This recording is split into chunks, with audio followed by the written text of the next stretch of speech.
All praises to Ahaya and Ahaya alone. For Ahaya alone is our master, alone is our savior, alone is our redeemer, alone is our king. Yada Hayah. This is Brother Holly with the second Word of Truth broadcast here on the AHAYAH'S channel, as well as the House of Ahaya channel on this set apart Sabbath day. First and foremost, as always, children, I give all glory, praise, and honor to Ahaya and Ahaya alone. For Ahaya alone is our master. He alone gave us a law. We are the only nation he ever spoke to through his prophets. And may the word of Ahaya dwell in your heart and in your mind that was spoken by the prophets. Believe his prophets and you shall prosper. All praises.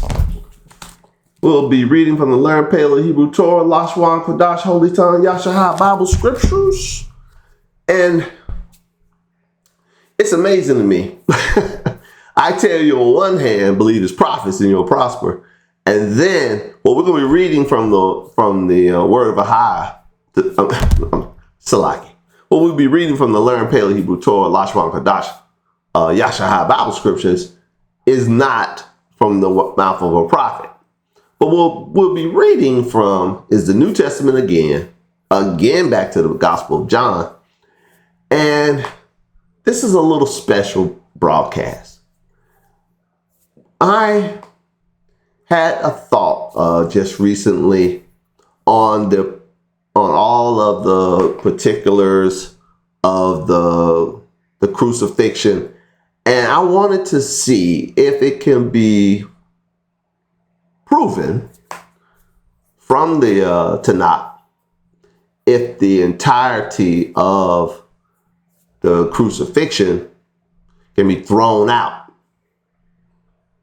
based on it not being a proper sacrifice, B, not being the proper form of execution, and C, not being viable and from a substitutionary standpoint.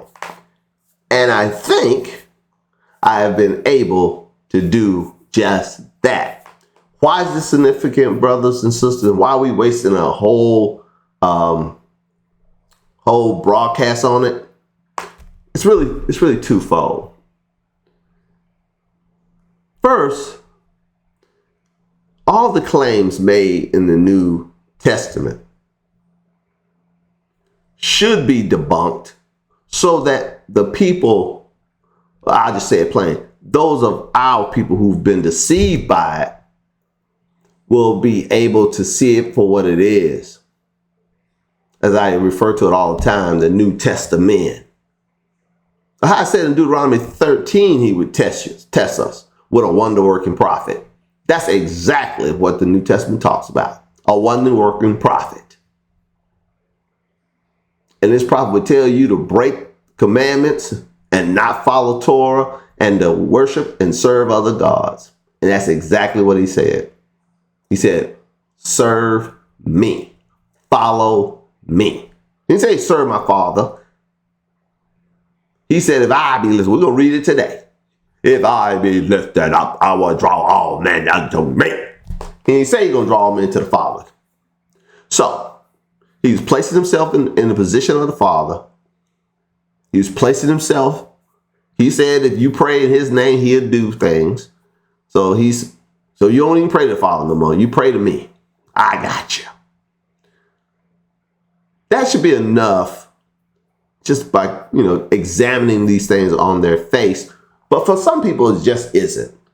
They're so enamored, so brainwashed, for lack of a better term, to what they've been told is and what they read from the New Testament without an understanding of the background that would be provided if you read and understood the Tanakh or the Old Testament. Without that understanding, without that background, these things seem plausible. But when you look in depthly at them, you start seeing that there's a whole lot of holes in the argument. I.e., there's only one sacrifice that was acceptable for atonement. It was an animal sacrifice. Oh, I'm sorry. Small correction. there were actually two sacrifices acceptable for atonement. One was an animal sacrifice, and the other one was fine flour. If you couldn't afford the animal, you could use fine flour. You can use baked goods for your atonement sacrifice to atone for your soul. We have read and we have seen from the Torah and the Tanakh that sacrifices are not required nor desired. But a contrite heart is what AHAYAH wants. But they are talked about in the Torah, and they are a viable activity in the Torah for atonement. And the entirety of the New Testament is based on that premise, a need of a sacrifice. And we're not going to attack it from the perspective of sacrifices not being necessary, which they're not. We talk about it all the time here on AHAYAH'S house and House of AHAYAH. That should be enough, but a lot of times it isn't. I know this is a long preamble. We're going to get to it.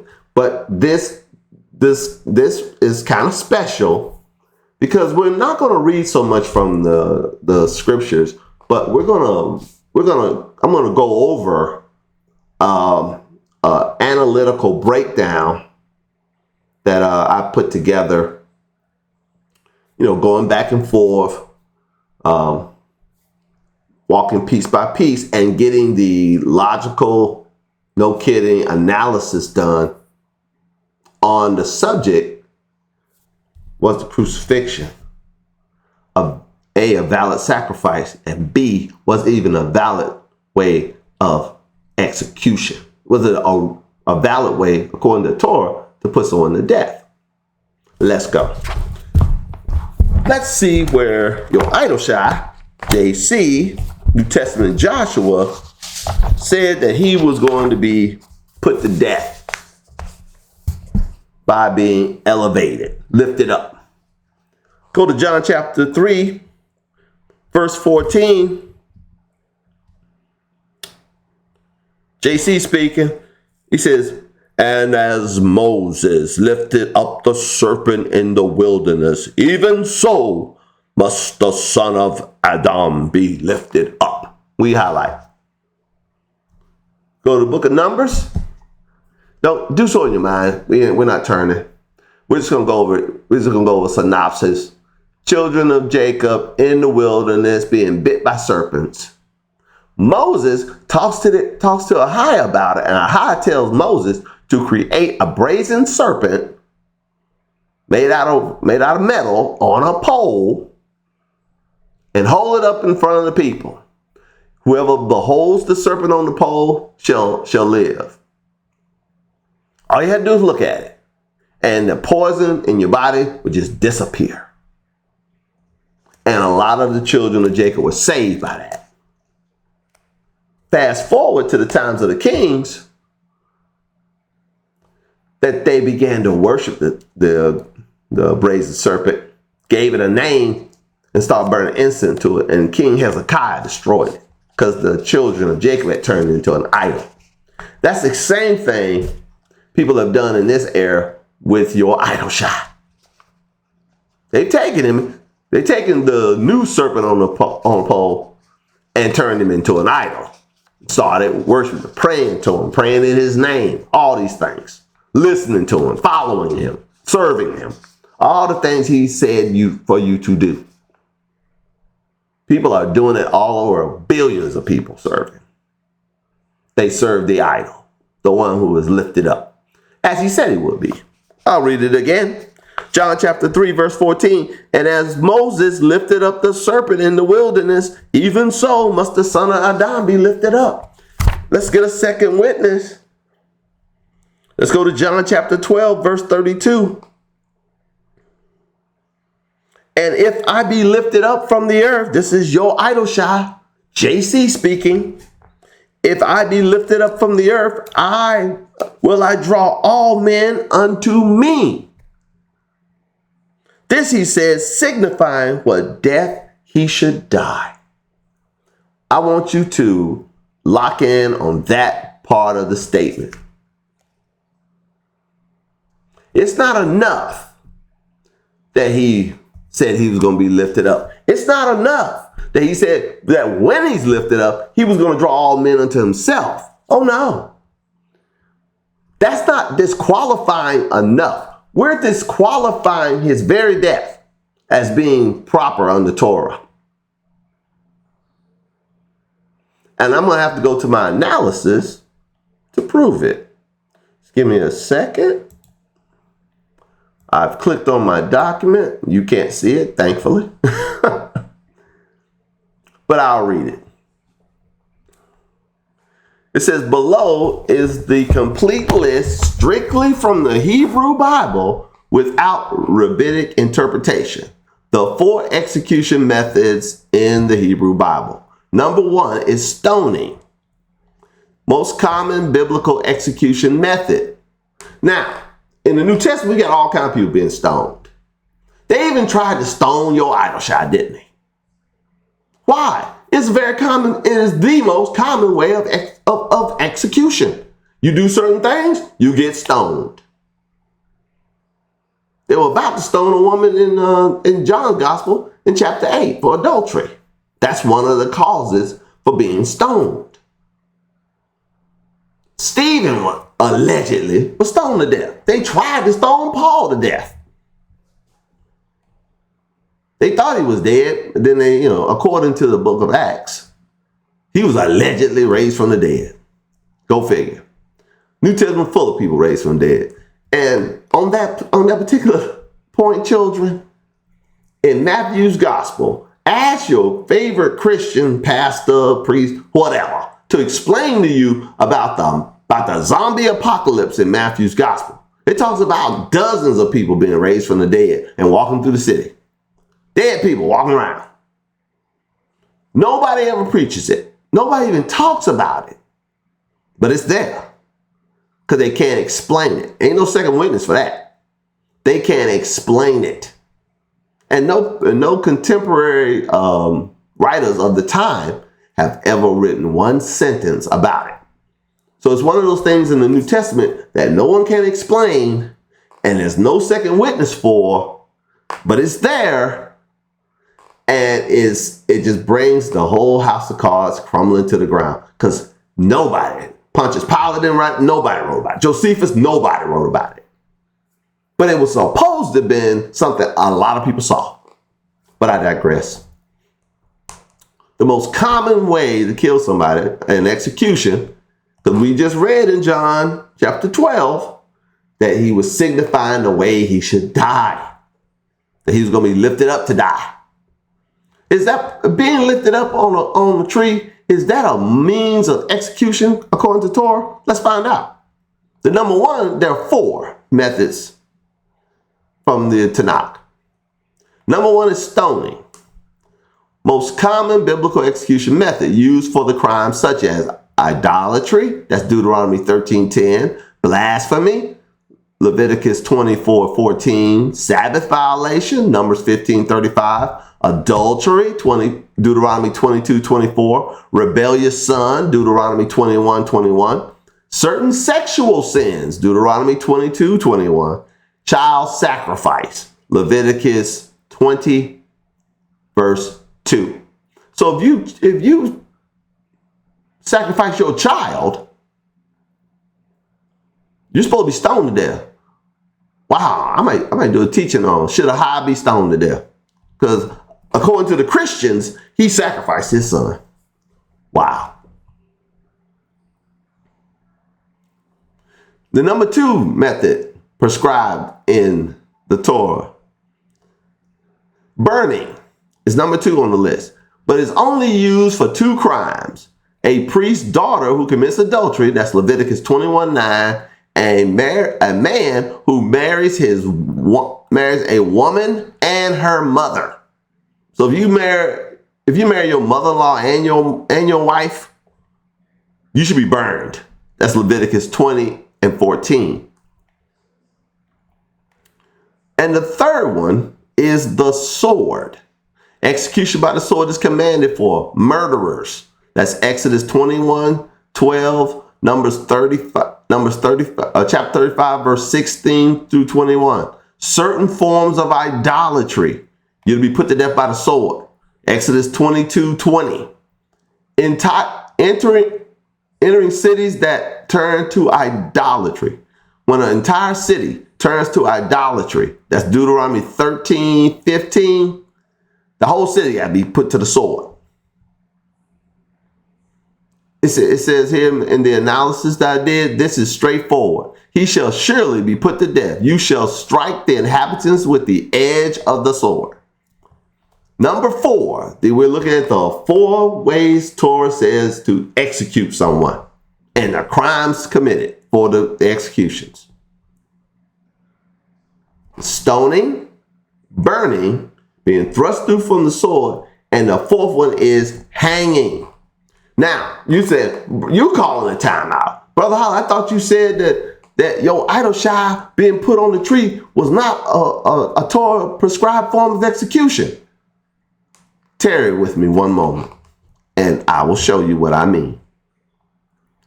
Hanging is number 4. This is not a method of killing in the Torah. He was supposed to be signifying the means of his death by saying, if I be lifted up, I shall draw all men unto me. That was supposed to be signifying his death according to John chapter 12. But being put on the tree is not a form of killing. I'll read it again. The 4th execution method is hanging. This is not a method of killing in the Torah. It is a post-execution display of a corpse. So, for your idol shy being put on the tree to be Torah compliant, they would have, the Romans or the Jews or the whomevers would have had to either stone him, which they tried to do, burn him, which he didn't commit anything, at least not written, that he committed something worthy of being burned, or thrust through with a sword. Maybe he did, maybe he didn't do something worthy of being thrust through with the sword.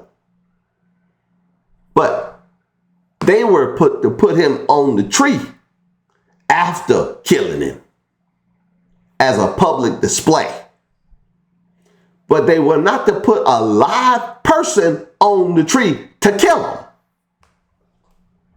That is improper. That ain't the purpose of being hung on a tree. And let's go down and find out. I'll read it again. This is from my analysis on was the crucifixion of your idol shy a Torah compliant execution? The answer is no, and we're proving it. This is not a method of killing in the Torah. It is a post-execution display of a corpse used for criminals already executed.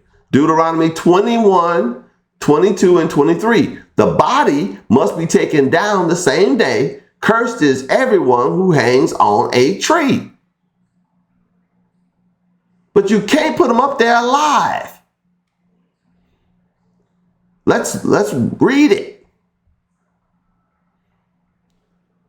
Under hanging, it says display of corpse only. Hanging is used to display a corpse only, not a killing method. We're just clarifying. It says here, the Tanakh never commands crucifixion, drowning, strangulation, beheading as a separate category, burning alive, and in a detailed ritual. Those come from later Jewish tradition, not the written Torah. Now, if you read some of the Tamuks and other writings of the wigged out rabbis, they talk about all kinds of ways to kill people. But what does the Tanakh say? What does thus saith AHAYAH say? It don't say nothing about crucifixion. Not one word. As a means to kill someone. It says you stone them That's the most popular. You burn them, certain things. Or last one, you thrust them through with the sword. You shank them, for lack of a better term. Final answer. It says here, the Tanakh prescribes only 4 execution-related actions: stoning, burning, killing by the sword, and post-execution hanging. Each is tied to specific crimes, and the text gives no additional methods. This is the question I asked. What would be the punishment for someone who taught the children of Jacob to break the Almighty's law concerning food? It says here, Deuteronomy 13 gives the rule for anyone who teaches the children of Jacob to depart from AHAYAH'S commandments. The prophet shall be put to death because he has spoken rebellion against AHAYAH, your Almighty AHAYAH, to turn you away from the way that AHAYAH commanded you. That's Deuteronomy 13:5. The phrase, the way AHAYAH commanded you, includes all commandments, including the food laws of Leviticus 11 and Deuteronomy 14, which we went over in the first broadcast.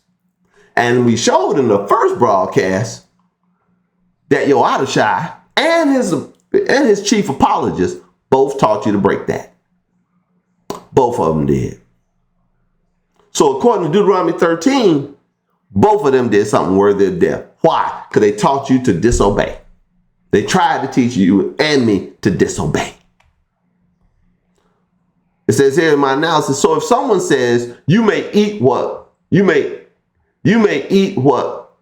AHAYAH forbade, the clean and unclean laws no longer apply, you may ignore the dietary commands. Then according to the written Torah, that person is turning the children of Jacob away from AHAYAH's way. Penalty, that prophet shall be put to death, Deuteronomy 13:5. It's just that simple. Oh, but you say, Brother Holly, he was put to death. No, he wasn't. Not in a prescribed Torah method. And he definitely wasn't put to death in the way a sacrifice would be put to death. So he couldn't be your sacrifice for your sins if he was hung alive on a tree. They should have stoned him to death or burned him as a sacrifice. If they had strapped him to an altar just like Abraham was going to do Isaac before AHAYAH stopped him. If if they had done that to him, then he would have been in line for a burnt sacrifice now, wouldn't he? But AHAYAH did not let Abraham do that to Isaac. And he said in Jeremiah, why? Because he said killing a human, sacrificing a human, never entered his mind. Well, what was that all about? He was just testing Abraham's obedience. He said in Deuteronomy 13, he's going to send a wonder-working prophet among you to test your obedience. Your idol shot came to test our obedience. It's the only reason he came. To see if you would go for it. See if you go for all the charlatan moves. See if you would just throw Torah overboard after he told you to break Torah. Will you still cling to him? And some of you still clinging to him to this day. Wow. Says here, what method of penalty should for one who turns you away from AHAYAH's commands? How should they die? Stoning. The Torah assigns stoning for those who lead the children of Jacob into disobedience. You shall stone him with stone till he dies. Deuteronomy 13:10.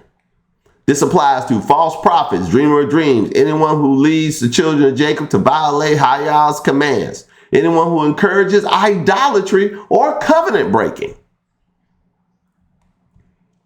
It says here, teaching Yashahaya to break the food laws is a form of covenant breaking because the food laws are part of the covenant. Let's go down to my next question. My next question was this. If someone was placed on a tree instead of stoning, would their death upon the tree count as the death penalty? We see from Deuteronomy chapter 13, verse 15, the ones who tell you that you can just do what you want, break AHAYAH'S laws. Just like your idol Shai told you, and his chief apologist, the apostate, Paul. Oh, every creature is good. Nothing be refused. Oh, what goes into the mouth doesn't defile you. We went over in the first broadcast. You were there. They should have both been stoned for that, to death. One of them, they tried to stone him a couple of times. But when they finally caught up to him, they just nailed him up to a tree.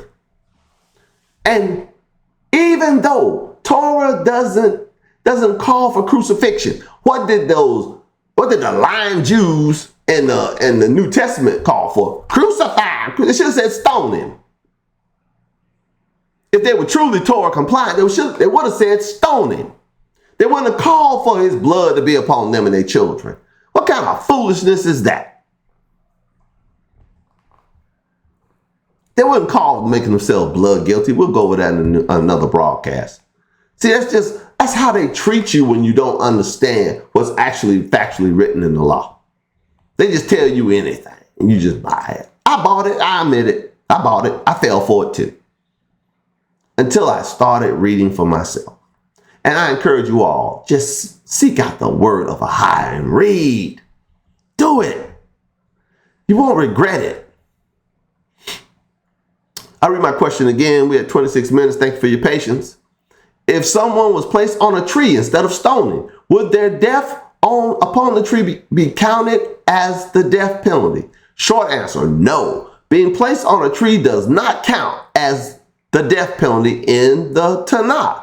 In the Torah, hanging on a tree happens after execution, never instead of it.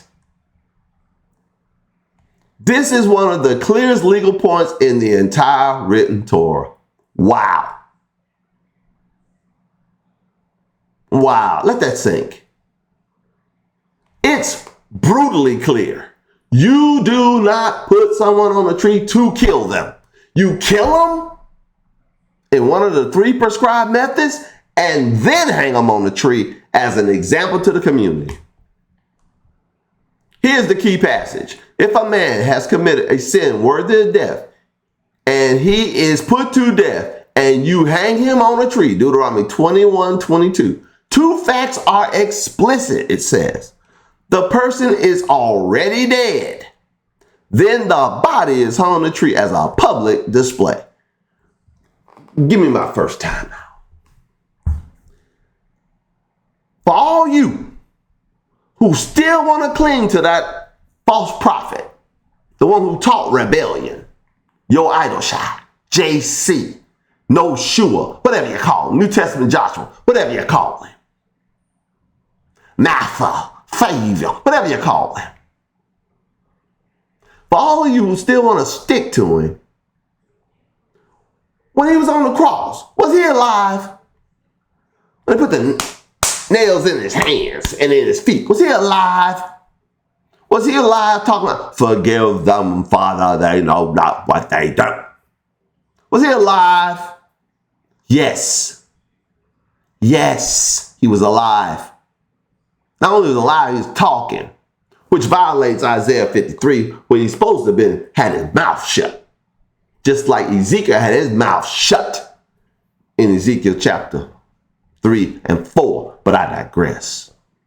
When Ezekiel was bearing the sins of the children of Jacob, he kept his mouth shut.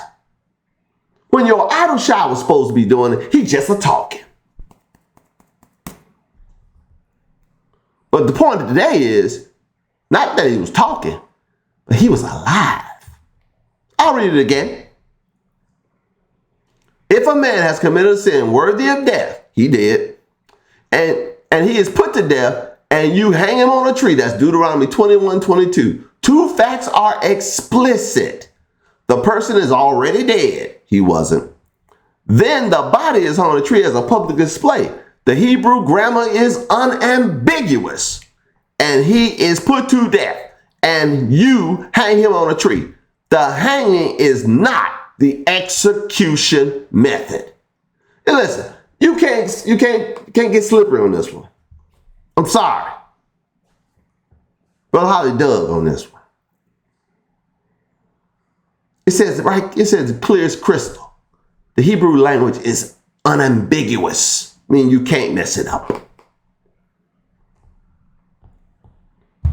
It says what hanging on the tree is. Hanging on a tree is a post-execution display. Gonna drive it in your head. Gotta be dead, be hung on a tree. A sign of divine curse. Give my second time out. Once you've been cursed and you're dead, you're cursed for good. A cursed thing can't save you. Let that sink. A warning to the community. Let that sink. A temporary exposure must be removed before nightfall. At least they got that much right. What is the death penalty? The Torah gives 3 actual execution methods: stoning, burning, the sword. Hanging is not one of them. If someone were killed by being placed on a tree, for example, tied or nailed to it, then that method is not commanded in the Torah. It would not fulfill the Torah prescribed death penalty.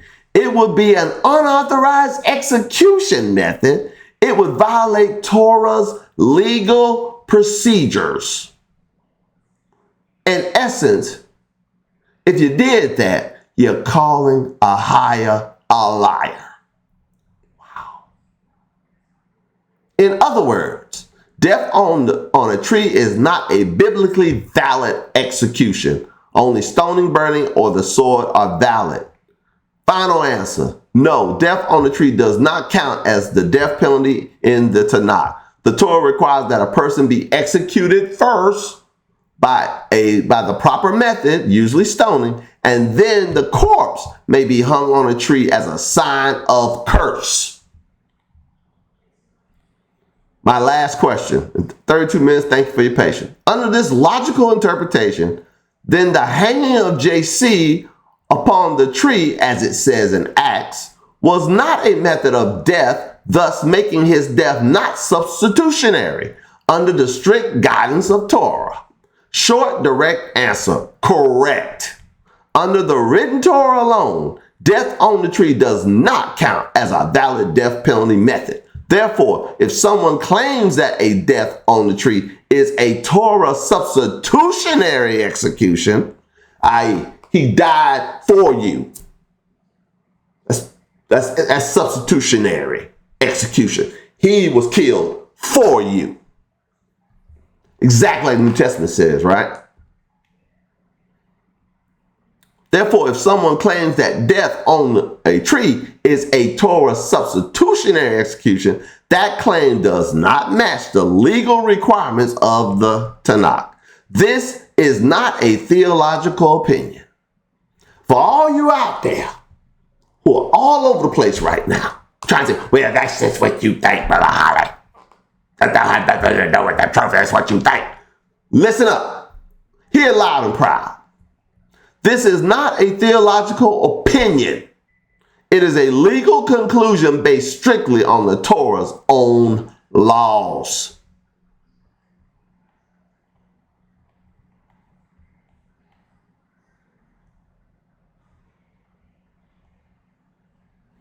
Here's the final nail in the coffin. If someone dies on a tree, tied, nailed, or otherwise, then that method is not commanded in Torah. It does not fulfill the Torah's legal requirements for capital punishment. It is not a substitutionary death under Torah law.